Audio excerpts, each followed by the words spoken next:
Hello বন্ধুরা, কেমন আছো তোমরা সবাই? আশা করি সবাই খুব ভালো আছো আর আমি অল্প অল্প ভালো আছি। তো সকালবেলা সবাইকে গুড মর্নিং জানিয়ে আজকে আমি আমার ব্লগ ভিডিও স্টার্ট করছি।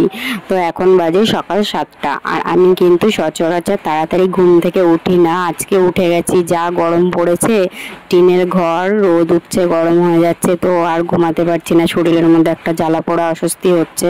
তো এর জন্য তাড়াতাড়ি উঠে পড়লাম। তাও অন্যদিন কিন্তু আমি 8টা সাড়ে 8টা এরকম না বাজলে আমি কিন্তু ঘুম থেকে উঠি না। তো আজকে কি মন হলো উঠে পড়েছি, যাই হোক। তো চলো এখন সকালের বাসি কাজগুলো সেরে নিচ্ছি, মানে এখন উঠোনটা ঝাড় দিচ্ছি। উঠোন ঝাড় দেওয়ার পরে আরও বাদ বাকি যেসব কাজগুলো আছে সেগুলোও সেরে নেব।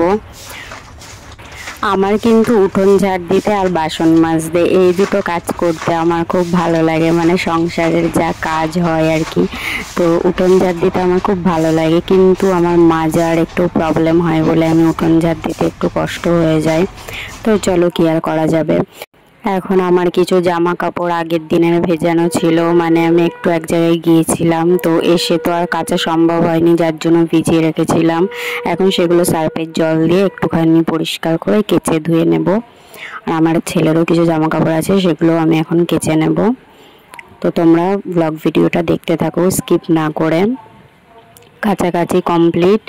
এখন কাচা ধোয়ার পরে এখন জামা কাপড়গুলো মেলে দিচ্ছি। সুন্দর একটু রোদ্দুর উঠেছে, সকালবেলার রোদটা সত্যি সুন্দর লাগে, কিন্তু তারপরে বেলা গড়ালে আর ভালো লাগে না, এত রোদের তেজ, মানে সবারই খুব কষ্ট হচ্ছে এই গরমে। কষ্ট হলেও কি আর করা যাবে, দৈনন্দিন জীবনে কাজকর্ম সবাইকে তো করতেই হবে। পৃথিবীতে এসেছি কর্ম করতে, কর্ম তো করতেই হবে। তো যাই হোক, এখন জামা কাপড়গুলো মেলে নিচ্ছি। মেলে নেওয়ার পরে একটু পরে আমার আবার একটু রান্নার দিকে যেতে হবে, কারণ আমার ছেলের আবার এখন পড়া আছে, তো তার জন্য ওর কিছু খাবার দাবার কিছু করে দেব। তো চলো দেখা যাক ও কি খায়। কি করছিস? বাসন মাজছো? মাজো। তো দেখো বন্ধুরা, আমি বাসনগুলো এখানে রেখে গেছি আর আমার ছেলে এখানে বসে পড়েছে বাসন মাজতে। মানে কত কাজের ছেলে তোমরাই ভাবো। ওর এখন পড়া আছে, ও বসেছে বাসন মাজতে। দোকান থেকে এই যে এখন এই সদাই নিয়ে আসলাম, ছেলে এখন পড়তে যাবে, তো বলছে চাউমিন খাবো। এই চাউমিন, ডিম, সস এগুলো আবার নিয়ে আসলাম এখন। ও চাউমিন রেডি সকাল সকাল। এখন আমার সোনা চাউমিন খেয়ে পড়তে যাবে। একটু তাকাও, একটু তাকাও। ওই রে বাবা, খাও খাও খাও। টেস্টি ভালো হয়েছে? না খেয়ে আগে খা। খাবো খাবো। তুই কি বল? তুমি মাকে কেউ তুই বলে? হ্যাঁ খাবো, নাও খেয়ে নাও। খাইয়ে কি হবে? পড়াশোনা করিস না, আমাকে ধরে ধরে মারিস। হ্যাঁ, তোকে খাইয়ে বড় করে কোনো লাভ নেই।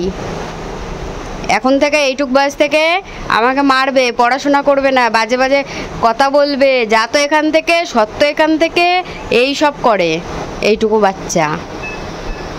মারলেও ওর কোনো গায়ে লাগে না, কত মারবো।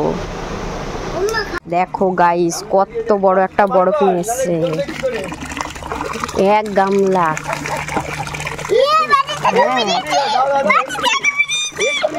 দাঁড়া, এটাকে উপর করলেই তো পড়ে যাবে। এই এবার ঠান্ডা হোক, তারপরে স্নান করবি। হ্যাঁ, বেলুনের থেকেও তো বড় হয়েছে।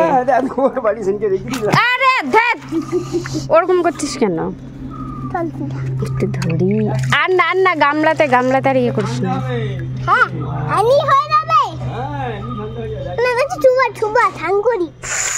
বাবা, আমার হাতটা কন করছে।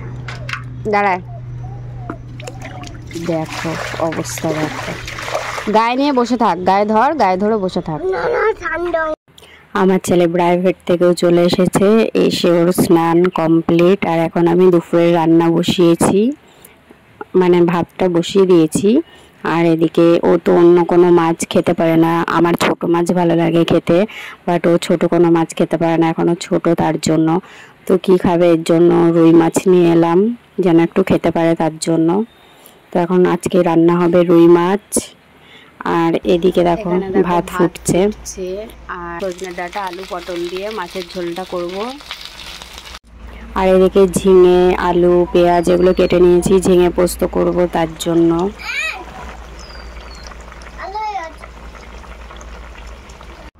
রান্না হতে হতে আমার ছেলে বলছে মা খিদে পেয়ে গেছে, তার জন্য ওকে কটা গরম ভাত, ঘি আর এদিকে একটা মাছ ভাজা দিয়ে দিয়েছি। ও এখানে বসে বসে খাচ্ছে। খাও খাও খাও। আচ্ছা বলছি না, খেয়ে নে, ভিডিও হচ্ছে, খা। দেখো এই যে ভাত, এই যে হয়ে গেছে মাছের ঝোল, মাছগুলো একদম নিচে চাপা পড়ে আছে। আর এই যে হচ্ছে ঝিঙে পোস্ত, ঝিঙে দিয়ে আলু দিয়ে পোস্ত করেছি। তো আগে ঝিঙে আলুটা দিয়েই আগে ঝিঙে আলুটা দিয়েই খাবো। তো আমি খেতে থাকি। আর তোমাদের ভিডিওটা কেমন লাগলো, যদি ভালো লাগে লাইক কমেন্ট সাবস্ক্রাইব করে দিয়ে পাশে থেকো। Tata bye bye.